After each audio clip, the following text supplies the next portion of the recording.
Ó Mãe Santíssima, intercedei por nós para que possamos bem compreender os ensinamentos de vosso Divino Filho, nosso Senhor e Salvador Jesus Cristo, e as explicações dos pais da Igreja.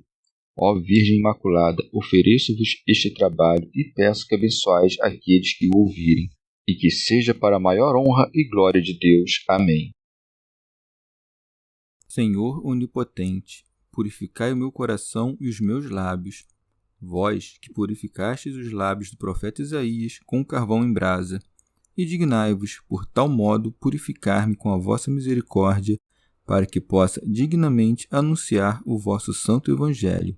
Por Jesus Cristo nosso Senhor. Amém. Senhor, abençoai-me. Que o Senhor resida no meu coração e nos meus lábios, para que anuncie digna e convenientemente o seu Evangelho. Amém. Evangelho de Nosso Senhor Jesus Cristo, segundo São Mateus. Parábola do joio. Propôs-lhes outra parábola. O reino dos céus é semelhante ao homem que semeou boa semente no seu campo. Enquanto todos dormiam, veio seu inimigo e semeou o joio no meio do trigo e foi-se embora. Quando o trigo cresceu e começou a granar, apareceu também o joio. Os servos do proprietário foram procurá-lo e disseram: Senhor, não semeastes boa semente no teu campo? Como então está cheio de joio? Ao que este respondeu: O inimigo é que fez isso. Os servos perguntaram-lhe: Queres então que vamos arrancá-lo? Ele respondeu: Não, para não acontecer que, ao arrancar o joio, com ele arranqueis também o trigo. Deixai-os crescer juntos até a colheita. No tempo da colheita, direi aos ceifeiros: Arrancai primeiro o joio e atai-o em feixes para ser queimado. Quanto ao trigo, recolhei-o no meu celeiro. Comentários dos Pais da Igreja. São João Crisóstomo. Na parábola anterior, o Senhor falou daqueles que não recebem a palavra de Deus, e agora fala daqueles que a recebem corrompida, porque é próprio das maquinações diabólicas misturar sempre o erro com a verdade. Por isso segue: propôs-lhes outra parábola. São Jerônimo. Propôs-lhes outra parábola, à maneira de um rico pai de família que serve distintos manjares aos seus convidados, a fim de que cada um tome o que é mais próprio para o seu estômago. E não disse a outra, mas outra. Se tivesse dito a outra, não poderíamos esperar uma terceira. Disse outra para indicar que seguir-se-iam muitas outras. O Senhor manifesta o sentido da parábola quando acrescenta: O reino dos céus é semelhante. Remígio de Auxerre. Chama de reino dos céus o próprio Filho de Deus e diz que este reino é semelhante ao homem que semeou boa semente no seu campo. São João Crisóstomo. Apresentam-nos em seguida as insídias do diabo, dizendo: Enquanto todos dormiam, veio seu inimigo e semeou o joio no meio do trigo e foi-se embora. Com estas palavras, nos faz ver que o erro vem depois da verdade, como atesta o decorrer dos fatos.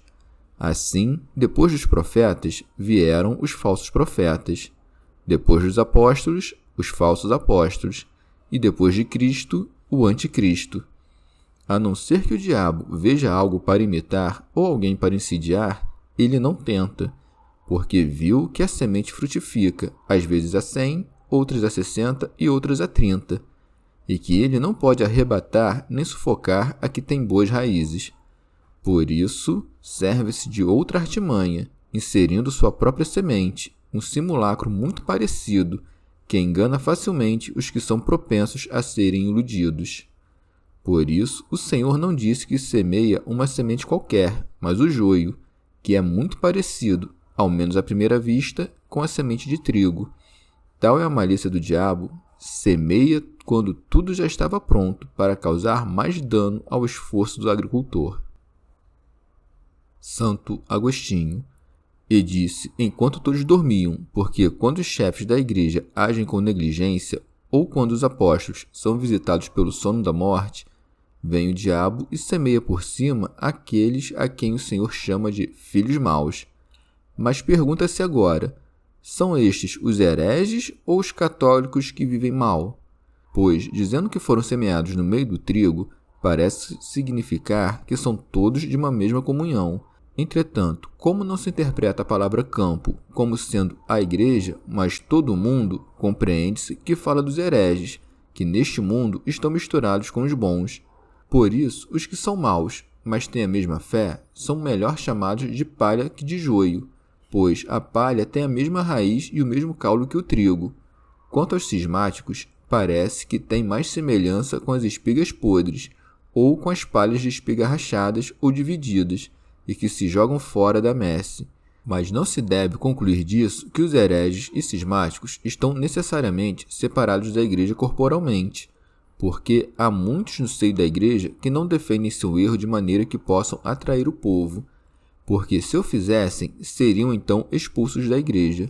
Quando o diabo, tendo semeado por cima seus erros terríveis e falsas opiniões, isto é, tendo lançado as heresias em nome de Cristo, escondeu-se melhor e ficou ocultíssimo.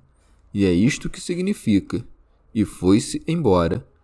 Compreende-se, pois, como ele mesmo explica ao fim, que o Senhor se referiu com a palavra joio não a alguns escândalos, mas a todos os escândalos e aqueles que cometem iniquidades. São João Crisóstomo. Nas linhas seguintes, descreve perfeitamente o caminho dos hereges. Quando o trigo cresceu e começou a granar, apareceu também o joio. No início, os hereges se escondem na sombra, mas quando têm mais liberdade e alguém tomou parte com eles pelo diálogo, vertem seu veneno. Santo Agostinho. Ou de outra maneira, quando o homem começou a ser espiritual e a julgar todas as coisas, então começam a aparecer-lhe os erros. Ele começa a discernir tudo o que ouviu e leu para saber se afasta da régua da verdade. Mas, até que atinja a perfeição espiritual, ele pode ser envolto na multidão de heresias e falsidades que se propalaram sob o nome de cristãs. Por isso segue. Os servos do proprietário foram procurá-lo e lhe disseram: Senhor, não semeaste boa semente no teu campo? Como então está cheio de joio? Pode-se perguntar aqui quem são esses servos, se são aqueles a quem chama depois de segadores ou se são os anjos, os quais, na explicação da parábola, também são chamados de segadores. Mas que ninguém se atreva a afirmar que os anjos ignoravam quem semeou o joio.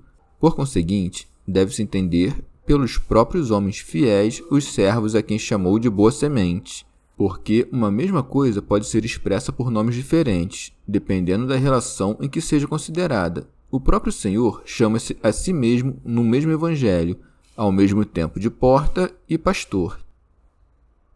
Remígio de Auxerre. Vieram a Deus, não com o corpo, mas com o coração e o desejo da alma. Desta maneira, compreendem que tudo se fez por astúcia do diabo, e por isso lhes disse: um inimigo é que fez isso. São Jerônimo. Além disso, chama o diabo de homem inimigo, porque não é Deus. E assim foi escrito dele no Salmo 9: Levanta-te, Senhor, não prevaleça o homem. Por esta razão, não deve dormir aquele que está à frente da igreja. Não suceda que, por descuido seu, o homem inimigo semeie por cima o joio, isto é, os dogmas dos heréticos. São João Crisóstomo. E é chamado de inimigo por conta dos prejuízos que causa ao homem, pois o diabo está sempre nos assediando, ainda que o princípio de seus assédios não seja a inimizade que tem conosco, mas a que tem com Deus. Santo Agostinho. Assim que os servos de Deus conhecerem que o diabo, que sentindo que nada podia fazer contra o dono de tão grande nome, introduziu suas mentiras sob este mesmo nome, tramou esta fraude, poderá surgir neles o desejo, na medida em que tinham algum poder temporal, de apartar os homens das coisas mundanas. Mas para saber o que devem fazer, consultam antes a justiça de Deus. Donde segue: Queres então que vamos arrancá-lo? São João Crisóstomo. Devemos admirar nesta passagem a diligência e o amor dos servos. Apressam-se a arrancar o joio, o que prova sua solicitude em relação à semente, e não se preocupam com que alguém seja punido, mas com que a semente não pereça. A resposta do Senhor é a seguinte: Ele respondeu: Não. São Jerônimo. abre-se espaço para a penitência. Somos aconselhados a não cortar rapidamente nossos irmãos fora, porque pode ocorrer que alguém que hoje esteja corrompido por um dogma nocivo, amanhã caia em si e comece a defender a verdade, para não acontecer que, ao arrancar o joio, com ele arranqueis também o trigo. Santo Agostinho. Isso dá a eles enorme paciência e tranquilidade. Ele o disse porque os que são bons, mas que ainda estão fracos, necessitam dessa mistura com os maus, tanto para adquirir fortaleza com o exercício, quanto para que, através da comparação, sejam estimulados a melhorar. Ou talvez o trigo e o joio sejam arrancados ao mesmo tempo, porque há muitos que no princípio são joio e depois se tornam trigo. E se não se toleram pacientemente estes quando são maus, não se consegue deles uma mudança louvável. Se fossem arrancados, arrancar-se-ia ao mesmo tempo o trigo em que se transformariam caso fossem poupados. Por isso, o Senhor nos previne que não façamos desaparecer desta vida esse tipo de homens. Não suceda que, tirando a vida dos maus, atiremos também dos que poderiam ser bons, ou para que não prejudiquemos os bons, a quem o convívio com os maus poderia ser uma ocasião útil, mesmo que involuntária. O momento oportuno de tirar-lhes a vida será quando já não lhes restar tempo para mudar de vida, e o contraste de seus erros com a verdade não puder ser útil aos bons. Deixai-os crescer juntos até a colheita, isto é, até o juízo. São Jerônimo. Mas isso parece contradizer aquele preceito: tirai do meio de vós o mal. Porque, se nos proíbe de arrancar o joio e manda termos paciência até a ceifa, como expulsaremos alguns do nosso meio? Mas entre o trigo e o joio, que nós chamamos de lolium, quando ainda são ervas e de seu talo não brotou a espiga, há grande semelhança e nenhuma ou muito pouca distância para discerni-los. Por esta razão, o Senhor nos adverte inicialmente a não proferirmos uma sentença sobre algo tão ambíguo e a reservar o juízo a Deus, para que ele, no dia do juízo, lance fora da Assembleia dos Santos não a suspeita de crime, mas o manifestamente culpado. Santo Agostinho. Quando algum cristão no seio da igreja for pego num pecado digno de anátema, seja anatematizado, onde não houver perigo de cisma, e faça-se com amor, não a fim de eliminá-lo, mas de corrigi-lo. Mas, se ele não reconhecer nem se corrigir através da penitência, ele mesmo irá para fora e será separado da comunhão da igreja por sua própria vontade. Por isso, o Senhor, como dissesse: deixai-os crescer juntos até a colheita, acrescentou a razão nas palavras seguintes: para não acontecer que, ao arrancar o joio, com ele arranqueis também o trigo. Isso manifesta claramente que, quando não há esse perigo e a segurança total da permanência da semente, isto é, quando o crime é tão conhecido e detestado por todos que não há absolutamente ninguém, ou se há alguém que se atreva a defendê-lo, é tão pouco notável que não pode dar lugar ao cisma, não se deve descuidar da severidade da disciplina, e a correção do erro será tanto mais eficaz quanto mais diligente for a observação da caridade. Mas, quando a doença já tomou muitos, não resta outro remédio senão a dor e o gemido. Por isso, o homem deve corrigir com amor aquilo que puder, e aquilo que não puder, deve sofrê-lo com paciência e gemer e chorar, a partir do amor, até que a correção venha do alto, e esperar até a ceifa, para que o joio seja arrancado e a palha joeirada.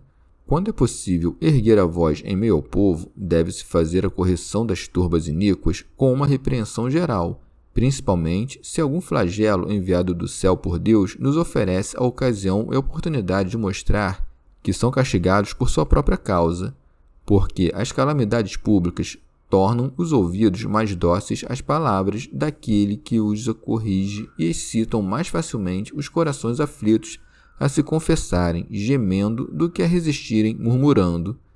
E mesmo que não exista calamidade pública, é útil, sempre que se fala em público, corrigir a multidão em seu meio. Por isso, como falar em particular tende a enfurecer, repreender em geral tende a fazer gemer. São João Crisóstomo. O Senhor disse isso para proibir que se cometam assassinatos. Não convinha tirar a vida dos hereges, porque isso levaria o mundo inteiro à guerra. Por isso disse: para não acontecer que, ao arrancar o joio, com ele arranqueis também o trigo. Ou seja, se empunhardes as armas e tirardes a vida dos hereges, vossos golpes alcançarão necessariamente muitos dos santos. O Senhor não proíbe, pois, que detenhamos hereges e que se suprima sua livre publicação, que se dissolvam seus sínodos e seus esforços, mas de assassiná-los e matá-los. Santo Agostinho.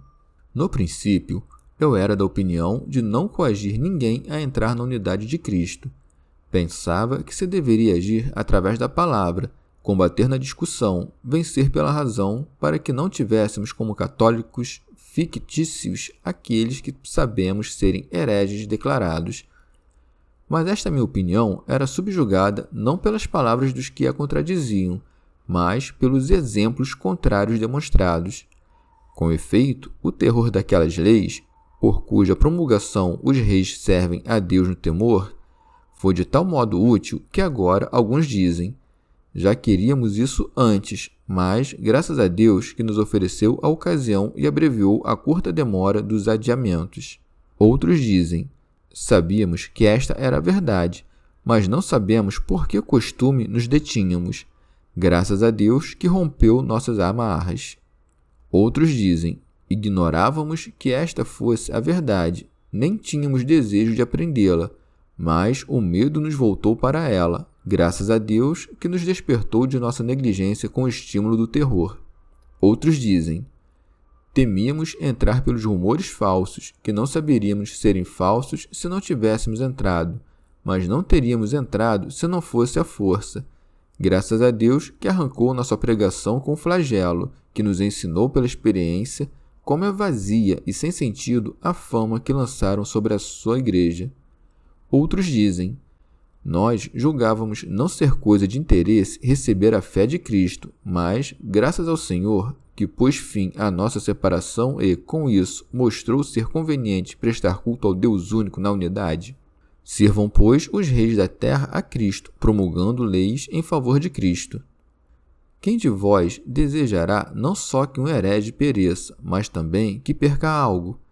Mas, de outro modo, a casa de Davi não mereceu ter paz caso não tivesse desaparecido seu filho Absalão na guerra que movia contra seu pai, mesmo este rei, infortunado, tendo recomendado a seus servidores o maior cuidado para que conservassem a vida de seu filho, de quem o afeto paterno esperava apenas a penitência para perdoá-lo. Que restou a ele senão chorar o filho perdido e, uma vez conquistada a paz para o seu reino, consolar sua desolação? Assim, a Igreja Católica, nossa mãe, se pela perda de alguns reúne muitos outros, acalma a dor de seu coração maternal e cura-se com a libertação de tantos povos. Onde se funda, pois, o que alguns vociferam? Somos livres para crer ou para não crer? A quem forçou Cristo? A quem obrigou? Eis o apóstolo Paulo. Reconheçam o Cristo nele, primeiro coagindo, e depois ensinando, primeiro ferindo e depois consolando. Mas é coisa admirável que aquele que entrou no Evangelho pela força de um castigo corporal tenha trabalhado mais no Evangelho que todos aqueles que foram chamados só pela palavra. Por que então a Igreja não obriga seus filhos perdidos a voltar, se esses mesmos filhos perdidos forçam outros a perecer? Segue. No tempo da colheita, direi aos ceifeiros: arrancai primeiro o joio e atai-o em feixes para ser queimado. Remígio de Auxerre chama de ceifa o tempo da colheita, e por ceifa se entende o dia do juízo, em que os bons serão separados dos maus. São João Crisóstomo. Mas por que disse: arrancai primeiro o joio? A fim de que os bons não temam que, juntamente com o joio, deva-se arrancar também o trigo. São Jerônimo. É manifesto que, quando diz que o joio deve ser atado em molhos e lançados ao fogo, e o trigo recolhido no celeiro, quaisquer hereges e hipócritas serão juntamente queimados no fogo da geena, e que os santos, chamados de trigo, serão recolhidos nos celeiros, isto é, nas mansões celestiais. Santo Agostinho. Pode-se perguntar, por que o Senhor não disse, fazei um só molho e uma só pilha com joio? Talvez por causa da variedade de hereges, que diferem não só do trigo, mas também entre si, e por isso os molhos representam as diferentes reuniões, nas quais cada partido está separado singularmente por sua própria comunhão. É então que se deve começar a atá-los para botar-lhes fogo, uma vez que, então, separados da Igreja Católica, começam a formar quase que igrejas próprias, de modo que sua queima seja no fim dos tempos, não sua atadura. Mas, se isso ocorresse agora, não haveria muitos que reconhecem seu erro, fizessem penitência e voltassem para a Igreja Católica. Por esta razão, os molhos serão atados no fim, para que não sejam punidos confusamente, mas na medida da sua perversidade e da obstinação no erro. Rábano Mauro. E é de se notar que, quando diz semeou boa semente, significa a boa vontade que está nos eleitos, e quando disse veio seu inimigo, quis nos intimar a termos cautela, e nas palavras um inimigo é que fez isso, proferidas em resposta ao joio que crescia, recomendou-nos a paciência, e naquelas outras, para não acontecer que, ao arrancar o joio, nos deu um exemplo de discernimento. E quando acrescenta, deixai-os crescer juntos até a colheita, recomendou-nos a longanimidade. E por último, a justiça, quando disse, e atai-o em feixes para ser queimado. Chegamos ao fim de mais um dia de comentários da Catena Áurea. Muito obrigado por ficarem até aqui, que Nossa Senhora derrame suas graças sobre nós, e até amanhã.